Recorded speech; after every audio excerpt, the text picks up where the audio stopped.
Good morning, everybody. This is Dr. Bill Williams at the Influencers Podcast, once again coming to you live from Atlanta, Georgia. And today is Friday, and we have Director of Marketing at SqlDBM Sarah Horowitz from San Diego, California, with us today. I want to bring her on right now because she's the lady that has the information that I want you to hear. She's going to share with you about what is SqlDBM and what's going on out in San Diego besides the good weather. Yeah, we're like I was telling Bill a minute ago, we're going through a heat wave right now, meaning we're in the high 70s and everybody's freaking out. So we appreciate that. When we're through the 90s at 90% humidity, that makes us feel really good. Oh, I know. San Diego's got the best weather in the whole world. Yeah, well, come on down. Always a good place to visit, right? Yep. Except Gray May. Yeah, this year, well, it lasted. I'm telling you, and we're so spoiled. So it meant a lot that from January to really almost July, it was cloudy and chilly. Like even on the 4th of July, believe it or not, I was bundled up in a hoodie, sweatpants, under a blanket. It was a lot. You thought you were in Seattle. Yeah, basically. I'm like, I didn't realize I was paying San Diego rent to live in Seattle. That's nice. What can you do? I know. Well, let's talk about SqlDBM. It's a company of the hour. You're the woman of the hour. You're going to talk about what you do. So I want to know what happened. How did you get into this position and what inspired you to be the marketing director? Yeah, that's a really good question. So just to give a little bit of background, SqlDBM it's a very niche company. We are data modeling focused and moving into a couple of other areas like data governance and schema monitoring. So we have a lot going on right now. 2023 has been a big year, and we're in the data world. We're very much involved in the data world. So it's been really interesting for me to experience that coming from my background. So I kind of got started with marketing because I was running my own business and realized I'm actually enjoying marketing this business more than running this business. So I kind of threw a curveball at myself and went into marketing fully. And I started on the agency side. I worked in a lot of e-commerce, direct to consumer, stuff like that, and then moved over to B2B. And now I work for a couple of different tech companies, and now I am in the greatest one of all, in my opinion. So that's kind of how I made my way over. And getting into tech it's something that is it's a little difficult sometimes, especially not having that technical background. So I've done a lot of learning on my feet. I think the past, couple of years has been the most learning I've probably ever done in my entire career. So it's been really interesting. This is the era of big data, and without manipulation of the data, you probably are a large company is pretty well sunk. Yeah, that's right. Yeah, so that's kind of the message we're trying to get across as well. And data modeling it's really the foundation of it. So with all this AI, ML coming out, it's, the point that we're trying to drive home is you're going to need this before you can, be very successful with that. So good time to be there, actually. I know a lot of people are hiring data scientists and developing some pretty big things, but along the way, it wasn't always so easy to find experts, and people failed pretty routinely. Tell us about one of your failure stories and what did you do to recover from it? Yeah, that was a hard question for me because I see a lot of failure as opportunity for growth, especially where I am now. But one that I'm thinking about off the top of my head is when I was on the agency side, and you try to do everything you can to help your clients. But at the time, I ended up taking on way too much. And I think a lot of people end up doing that in the marketing world. You're taking on too much, and then you end up working, 10, 12-hour days every day, working weekends, and you're at your client's beck and call. So that's a really quick way to learn boundaries and learn it the hard way. So yes, I at the time was letting some things slip through the cracks, and that's never a good look when somebody's paying you, thousands of dollars to get a certain job done. But that's when I learned boundaries. So I don't know if I would call it a failure, but that definitely molded me into who I am now. And I think I've got pretty stellar boundaries that keep me from spreading myself too thin. So I would say it was a big growing point. I kind of agree with you. The last interview I had was telling the same thing. Trying to do too many things not very well is much Mm-hmm. more difficult. You need to really hone in on the specific thing you're good at before you go to something else and build on it. Yeah. Tell me about the three reasons that other people fail. You've seen a lot of uh, success and failure as somebody who's in the consulting business. Yeah. Well, it's easy to fail in marketing because it's very ambiguous. I mean, you can be data driven, but at the end of the day, this is very subjective. The why behind something working or not working, very subjective. So there's a lot of good ways to fail. Um, a couple off the top of my head, having your team do certain marketing activities just to tick a box. Like, threads just came out, right? Meta just put out threads, and I see a ton of companies just jumping right on it. I understand wanting to get in early, but that's a really good way to spread your resources thin without really having an informed strategy. Or maybe this isn't even something that is applicable to your niche. Like, I don't think in data modeling we necessarily need to be on threads, you know what I mean?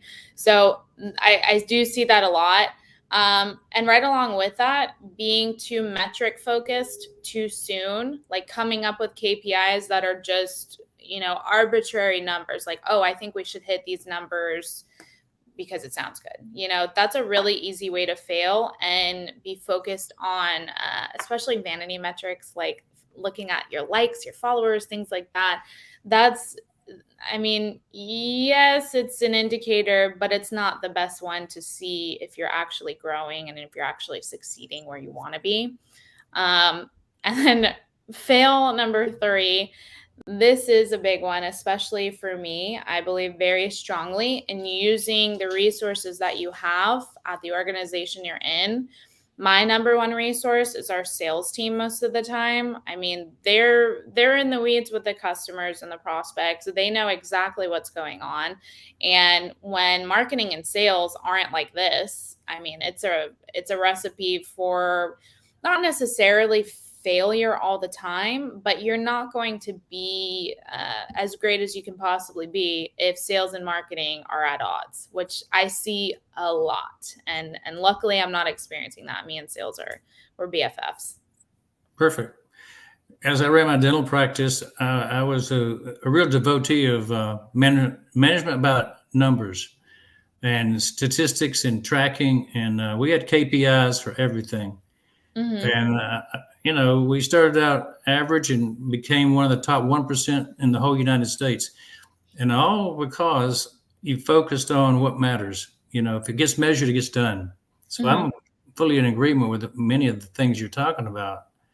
Tell us what motivates you internally, and how do you keep yourself going in this world of a lot of things pulling on you from different directions, Sarah? Good question. Really, I mean, an easy one right off the bat. I live in San Diego. I got to make more money, That's a good one, but that's not going to last me forever. That's not going to take me through the hard days, right? And it happens. I do love my job, but I have hard days. And what motivates me, and specifically at the company that I am, I feel like I have a lot of skin in the game. And I really believe in my leadership, which is really hard to find. And you're not going to find that everywhere. I certainly haven't before. So that definitely helps to keep me going, is knowing, the team that I'm working with has my back. We're all working towards something together. There is meaning and purpose behind what we're doing. We're building something amazing. I mean, that, as simple as that sounds and as cliche as that sounds, that's actually what motivates me on a hard day. It's like, we're trying to do something here. We're trying to get things done. And it's up to me, quite literally, to make sure people know about us and think we're cool. I mean, in its simplest form. Sounds to me like you're all bought in, and it sounds like you've got a great company culture. And so you're promoting what you feel, which is authentic. People like that. What's your company motto? Ooh, that's a really good question. We don't have one quite yet, but if I were to give us one, I would say, well, we always say we have champagne problems, because when we're growing, new problems come with that. But it's a champagne problem because it shows we're growing. So I would say maybe something to do with that, or getting it done, because we're all about that. I mean, I've never been somewhere where we're actually moving at the rate that we are. I mean, we're very agile and we are quick. So I would say getting it done. Agile data at your service. Absolutely. You'll have to take that to your C-suite and get involved with a conversation about establishing a company motto next week. That would be up to me, actually. So maybe I should. Tell me about your 3 success secrets that others can model from. What do you do at SqlDBM? Good question. I would say number one, and this is something that took me a while to learn in my career, is to trust your own judgment. Be confident in the decisions that you are making. I mean, that will take you from point A to point B. I mean, it really will. It changes your entire mindset.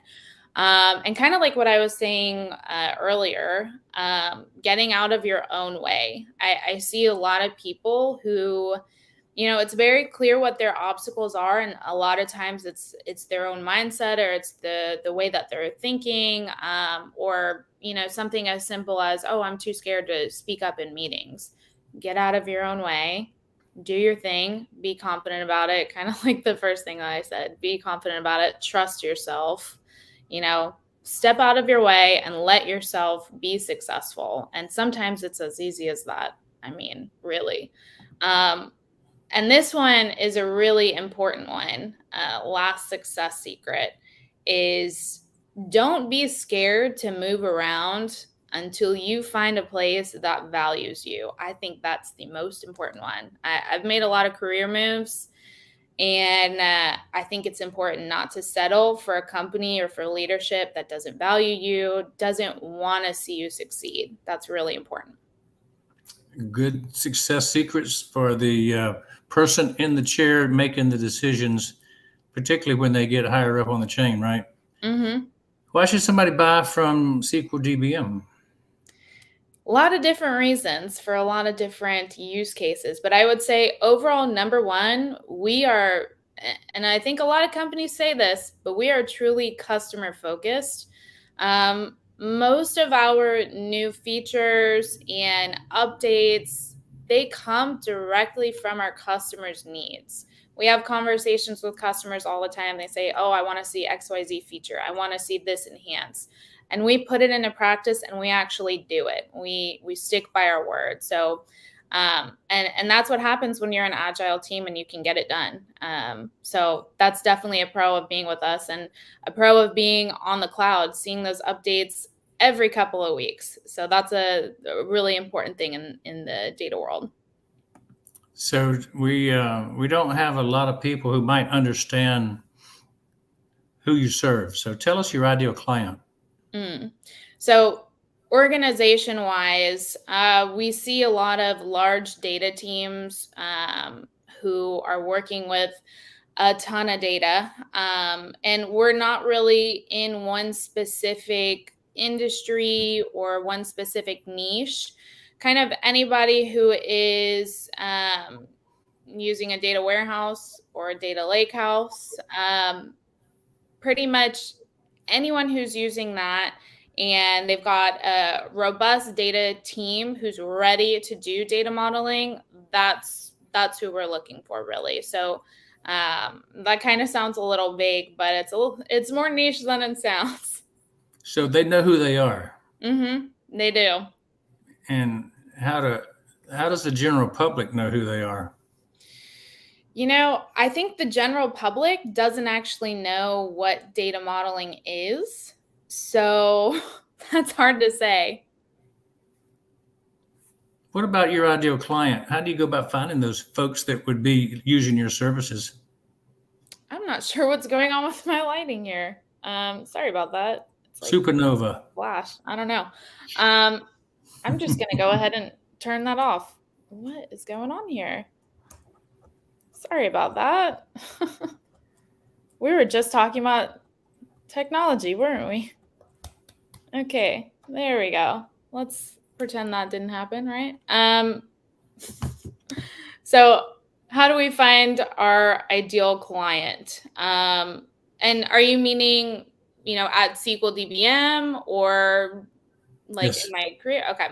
So the best way that we've found to find our ideal client is actually LinkedIn. LinkedIn is so much more powerful than a lot of people even realize. I mean, it's insane how powerful it can be for, especially a company like us that's, it's pretty niche.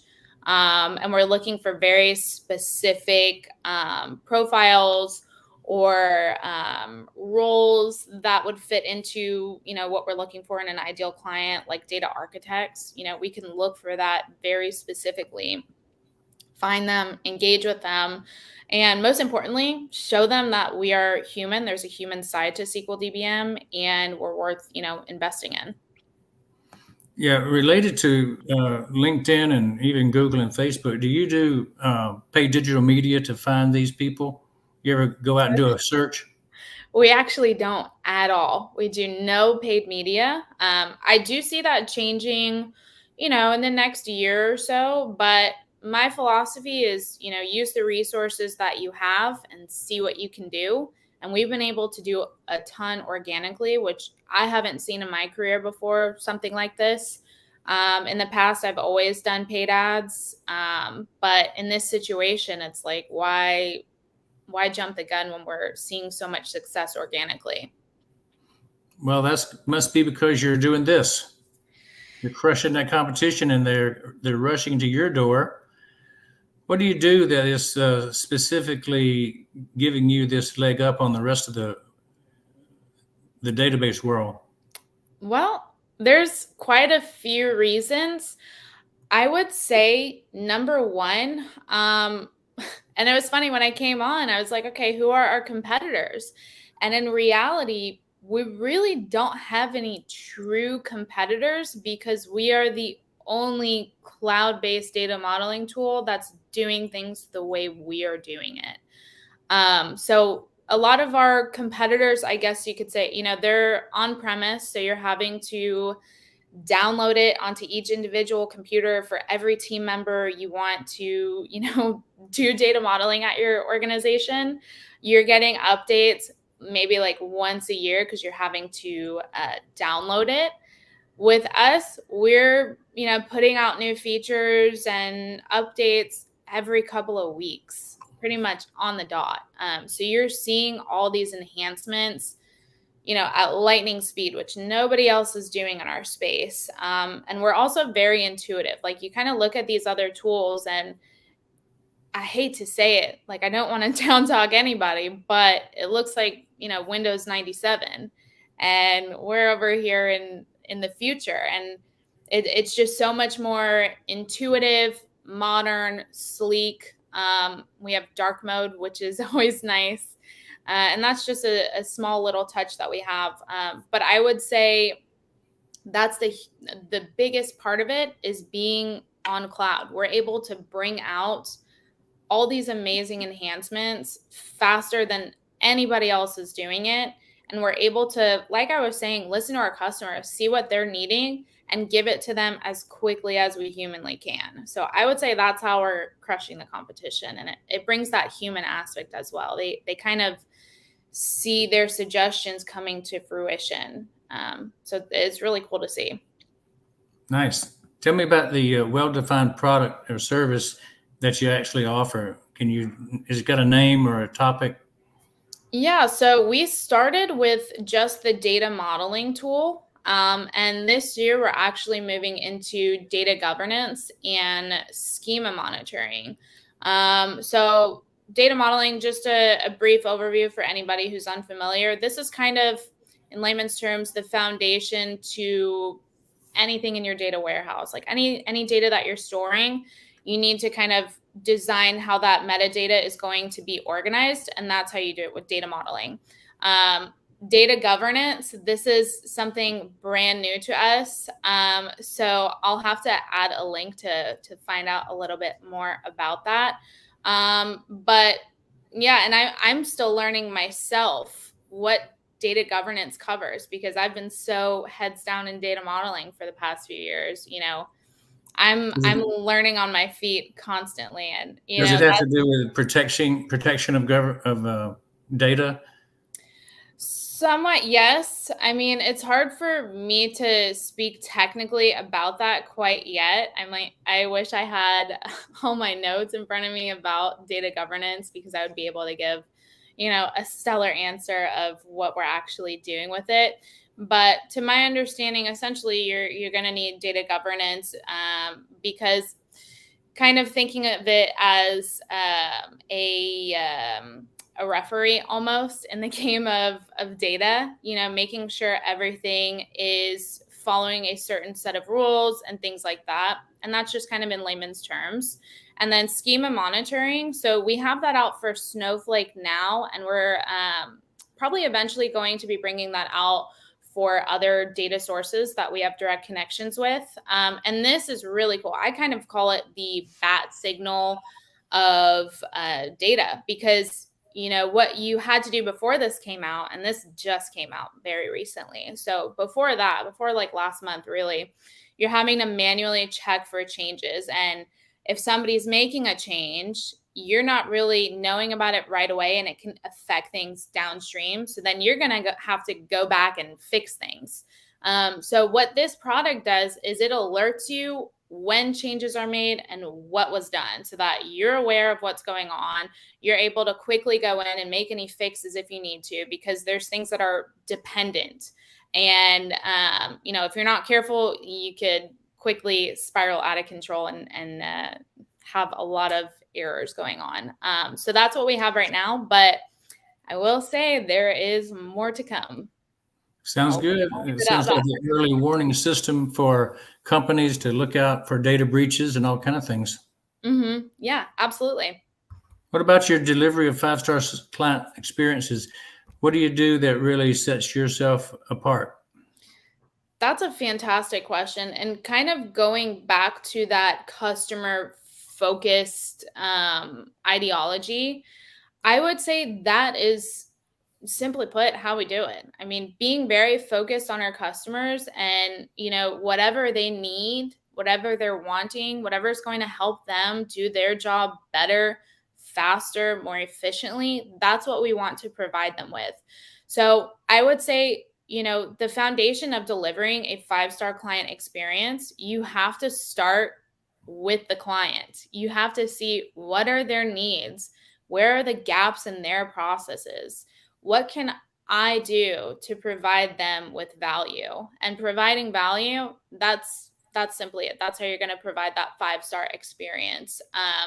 And not necessarily just showboating. I see a lot of companies who are, they're very focused on what they are doing, kind of not for the sake of doing it, but somewhat. And we try to be the exact opposite of that. Everything that we do has a purpose, and it's to fulfill a client's needs and wants. And that's really it. And I think clients see that every day. And that's why they're so happy with us.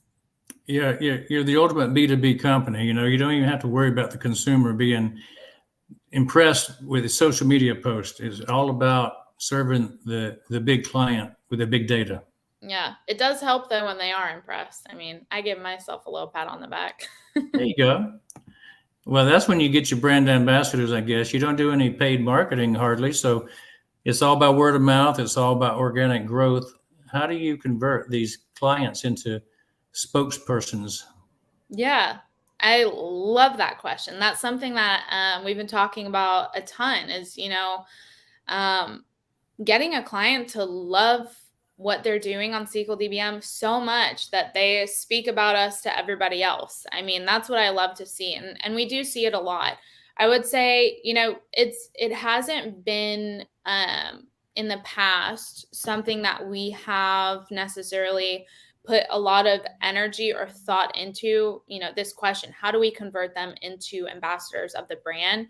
It has happened very organically because of all of the above, because we are so client focused and customer focused, because we put their needs above everything else, and we try to meet them as best as we can. And I think they notice that, and that's a great way to do it organically. Like if you're taking all of their boxes, it can happen organically. But now we're kind of getting to this point where it's like, we're really, really starting to scale. I mean, not starting, but it's accelerating at this point. So how do we keep people engaged with us? How do we, turn them from clients into fans, into evangelists of the brand? And I think a big part of that is keeping them engaged, making sure that our customer success team has the tools that they need to keep everybody, beyond happy. And we actually just kind of started building out that customer success team, and they're doing a stellar job at this exact task. But another part of that is simply providing value with, like I said, those feature releases, those new products, but also educational content. We do a ton of content. We do like master classes and webinars that are specifically for those clients and for those people who are interested in data modeling to learn more about it. Because the sad thing is, this isn't taught in school whatsoever. So these people are having to learn it on the job, which that makes it really difficult when you're first starting out. I mean, there's not a ton of resources out there. So we do that. And then we also have our product success lead, Serge Gershkovich. He's an amazing, intelligent guy, knows so much about data modeling. And he actually just wrote a book called Data Modeling with Snowflake. And it's already a bestseller on Amazon because people are finding so much value from it. And it's continuing to turn people, like I was saying, from clients into fans into evangelists. And I see all the time on LinkedIn, people are talking about it and talking about us because they're getting so much value outside of just the tool. And I think that's a big part of it. Super. Does a brand ambassador have perks and rewards? They will soon. And that's all I'll say about that.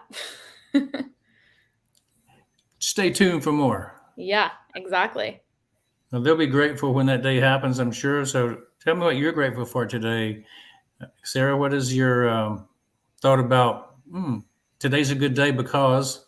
It is always a good day when I wake up healthy. I would say that is number one. I'm so grateful for my health. And I'm really grateful for the life that I've been able to build for myself and all the people in it, because I've really been thoughtful about exactly what I want my life to be. And I think if you don't take control of that yourself and go for what you want, you kind of leave. I mean, it's always up to chance, isn't it? But you leave it more up to chance. I like to control what I can and, make sure I feel fulfilled. And I'm grateful for that. How's your excellent day start? So I'm lucky enough to live on the bay in San Diego, and I always go on a walk with my dog and my fiance around the bay. And it's just a beautiful way to start the day every single day. I mean, most of the time the sun's shining, so that's nice. But yeah, that's how I start my day every day. And I always chug lots of water. Start with that water. I've been doing a lot of podcasts and get that question out, and water comes up more often than you might think. I hope so. I hope these people are staying hydrated. It's important. Yeah, it is. And when you tell people that don't do it, they have a revelation like, well, I'm missing something big then. Yeah, they're like, "Wait a sec, am I supposed to be doing that?" Yeah, maybe. How do you overcome a life challenge? As simple as this sounds, I try to figure out a solution or a way to feel better about it as quickly as I can, and then do what I can to get it off my mind. Because if you're if you're worried about something bad happening to you or a challenge, if you're sitting there with anxiety about it, you're worrying twice as much as you need to. So I try to keep that cortisol low. Yeah. I have a moment that says get up and get going in bed. If I'm sitting there thinking about anything that's current, then I say it's time to get up and stop thinking about anything that's a problem solve or issue that you don't want to dwell on. That's my key to get up and get out of bed. Yeah. I can dream about the future. I can dream about things that aren't current, but if it starts becoming, I'm thinking about what I'm going to do, like surgeries I'm fixing to do today, I get up. That's a great way to do it. And it's so simple. Literally just get up, get out of your head. Change your environment, change your physical location, change your physical position. Tell me, you were once 20. You're probably 22 now. Oh my God. Thank you so much. Thank you so much. I needed that. I appreciate you. Yeah, you're young and spry, I know, but if you were going to give your advice to your young self, where would you tell yourself to go and focus on right now? That's hard to say because I really wouldn't change a single thing I did. I did make a lot of mistakes, but you had fun doing them. Yeah, I mean, I ended up where I am now, so it all worked out, and I think that's some good advice. Let it all work out. Trust in the process, trust in yourself, and yeah, I would say again, the whole theme of it is trusting your decision making, not being scared to make those moves to get to where you want to be. I mean, I did a lot of moving, did a ton of moving. I tried a lot of different things, and I mean, one job I left after 90 days, quite literally, because I was just like, this ain't it. I'm not wasting my time. I'm not wasting your time. Moving on down the road. And I think that's a great way to be. A lot of people might not agree with that, but I don't believe in wasting time. Yep. If I had to give advice to my 20-year-old self, I'd say don't change a thing. But if you ask me what would I give advice to my 40-year-old self, I'd say don't do that again. I started over at age 48. That was kind of my thing. And people can do amazing things. Second chapters, third chapters do well. Oh, yeah. I've seen it a lot in my personal life, actually. And yeah, you can start over anytime you want. You are never stuck. What about your living mentor now? Who is your person and what is the impact they have on you? So career-wise, I actually don't have a mentor, but I'm in the market.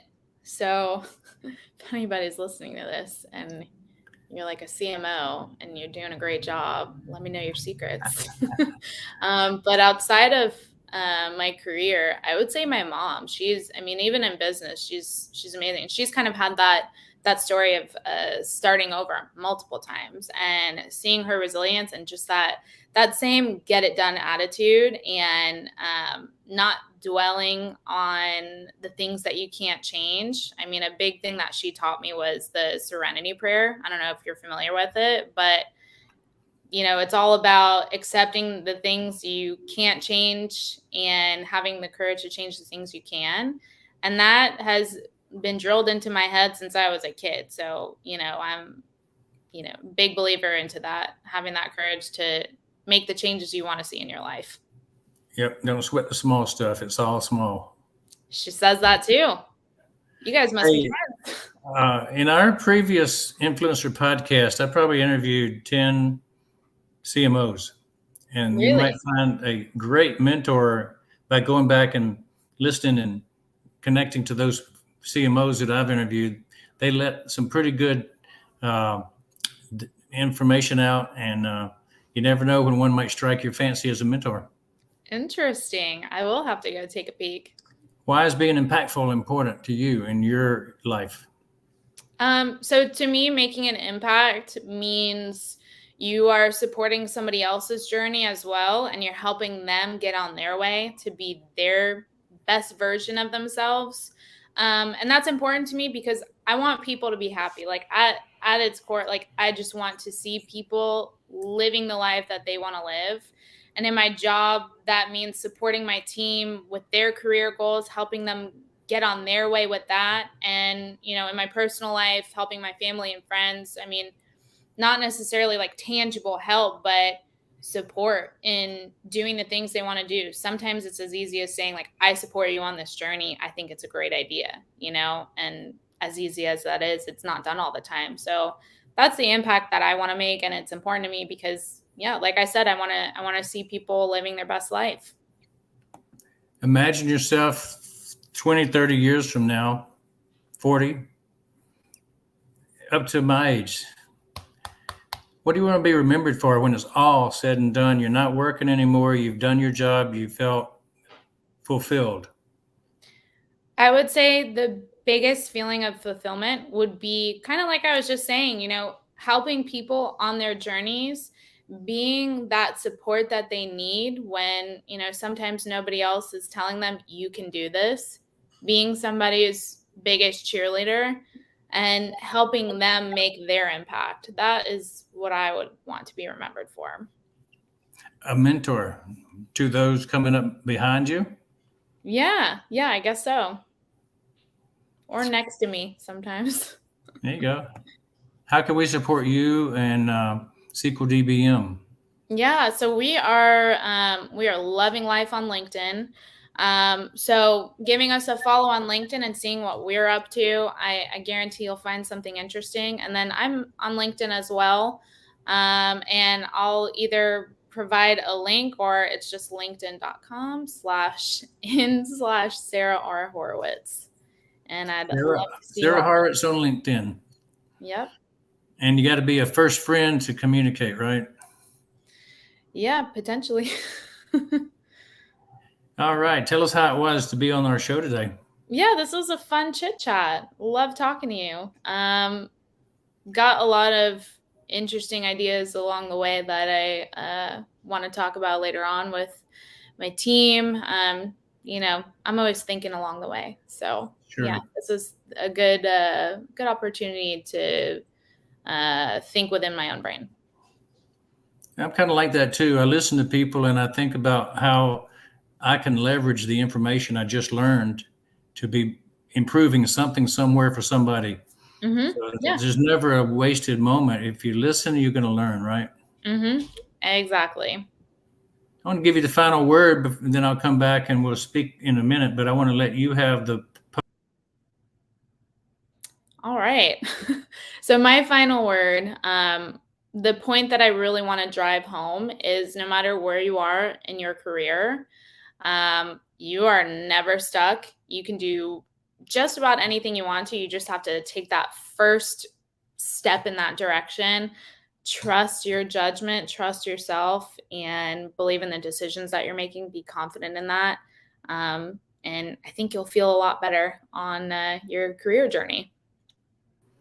There you have it. The final word from Sarah Horowitz, expert modeling data, expert in marketing her company. So thank you for being on the show today on the Influencers Podcast. Thank you. You bet. It's been fun. Enjoyed it. I want everybody out there who's listening to get my digital business card. And that's at ovu.me/onpassive, or you can just take a picture of the QR code there. A QR code is going to lead you to two things. My website, which says, here are the podcasts. All of them are listed here that we've done for the last 10, 11 months. You'll also see books I've written, places I've been, things I've done. But the most important thing is my company that I'm working with has many digital products. And we have database stuff going on. We have data centers that we have. And I think you'll be impressed. But the one thing I want to make available to everybody for their own observation, free trial, is something called OTracker. If you're a business that has websites, that has online businesses, you'll be using OTracker, and you can get a free trial to look at it. It's the most advanced, and it's the simplest, and it's also the best value of any analytical package for data right now that's available. So if you can go there and get that, it's a free trial for you. And I just want to put that out there. The reason is because there's freedom when you have this QR code. You can find your way to some pretty cool stuff. And Sarah, if you have any interest in giving me some feedback on our big data, the way we do data, love to have your input, your company's input. OnPassive is an outstanding company coming to the forefront in people's minds. It's probably something most people don't know about. And when they find out about it, they'll never forget it. So this is Dr. Bill Williams on the Influencers Podcast. We've enjoyed having Sarah Horowitz today with SqlDBM. Thank you for being a part of our show today, Sarah. Thank you, Bill. All right. You guys will see you later for the next episode of Influencers Podcast. Take care and have a great weekend.